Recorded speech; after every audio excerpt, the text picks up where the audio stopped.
ব্রট to you by V-Guard, co-powered by Sensodyne ও ভিমল বলো কথা Kesari. Associate sponsor UltraTech cement.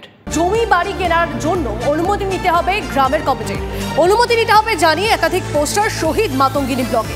শহীদ মাতঙ্গিনী ব্লকের কাকটিয়া গ্রামে পোস্টার ঘিরে চাঞ্চল্য। পোস্টার নিয়ে শুরু রাজনৈতিক তরজা শাসক বিরোধীর। জমি বাড়ি কেনাবেচায় কমিটির অনুমতি নেওয়া নিয়ে উঠছে প্রশ্ন। নাগরিকদের ব্যক্তি স্বাধীনতায় হস্তক্ষেপের অভিযোগ তৃণমূলের।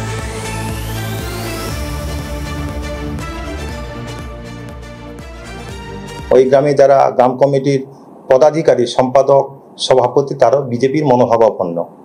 তো আমি মনে করি এটা গৃহীত অন্যায়। ক্রেতা বিক্রেতা তাদের পৈতৃক সম্পত্তি, তারা কাকে বিক্রি করবে সেটা তাদের নিজস্ব ব্যাপার। এটা আমরা তীব্র প্রতিবাদ করছি। এখানে যারা আমাদের সভাপতি এবং সম্পাদক বিধায়ক যে দুজনের নাম আমরা ওখানে দেখতে পেয়েছি, এরা কেউই প্রত্যক্ষ বিজেপির সঙ্গে যুক্ত নন, তৃণমূল এই কমিটির সঙ্গে যুক্ত রয়েছেন। আমরা তাদেরকে আবেদন করেছি এবং তারা আমাদের আবেদনে সাড়া দিয়ে তারা বিজ্ঞপ্তির যে বোর্ডগুলো তারা সরিয়ে নিয়েছেন বলে আমাদের কাছে খবর। কারণ এটার কোনো আইনি বৈধতা নেই বা এরকম কেউ করতে পারে না। যে কোনো ব্যক্তির জমি বিক্রির ব্যাপারে তার নিজস্ব স্বাধীনতা আছে বা থাকবে, এবং যদি এই ব্যাপারে কোনো ব্যক্তি কোথাও হ্যারাস হয় কোনো ব্যক্তি দ্বারা বা কোনোভাবে, তাহলে আমাদের কাছে নজরে আসলেই যথাযথ ব্যবস্থা নেওয়া হবে। কনিষ্ক আমাদের প্রতিনিধি আমাদের সঙ্গে রয়েছেন, কথা বলবো কনিষ্কর সঙ্গে। কনিষ্ক, জমি বাড়ি কেনার জন্য এবার অনুমতি নিতে হবে গ্রামের কমিটির, এটা কোন নতুন নিদান? দেখো, একদমই এই বিষয়টাকে নিয়ে রীতিমতো পূর্ব মেদিনীপুর জেলার শহীদ মাতঙ্গিনী ব্লকের এই কাকটা গ্রাম পঞ্চায়েত এলাকায় কার্যত শোরগোল পড়ে গিয়েছে। গ্রামের বিভিন্ন প্রান্তে এই ধরনের পোস্টার ব্যানারকে দেখে যেটা নিয়ে চর্চিত হচ্ছে, পাশাপাশি কিন্তু রাজনৈতিক দোষারোপও শুরু হয়েছে।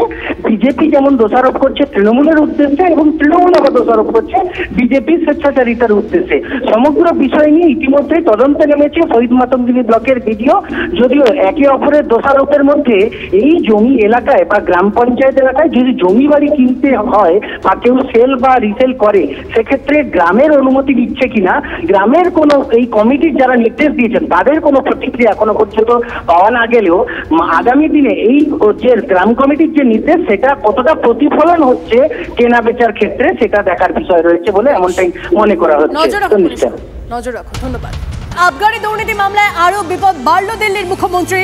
ইডির পর এবার কেজরিওয়ালকে গ্রেপ্তার সিবিআই এর।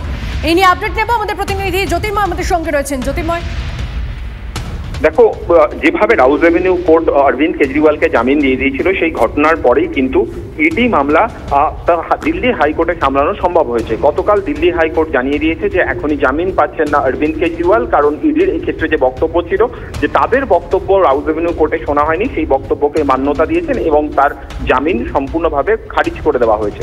কিন্তু যেটা গুরুত্বপূর্ণ, তারপরেই সিবিআই নতুন করে গ্রেপ্তার করেছে অরবিন্দ কেজরিওয়ালকে। আজকে নতুন করে তাকে আদালতে পেশ করে নিজেদের হেফাজতে চাইবে সিবিআই।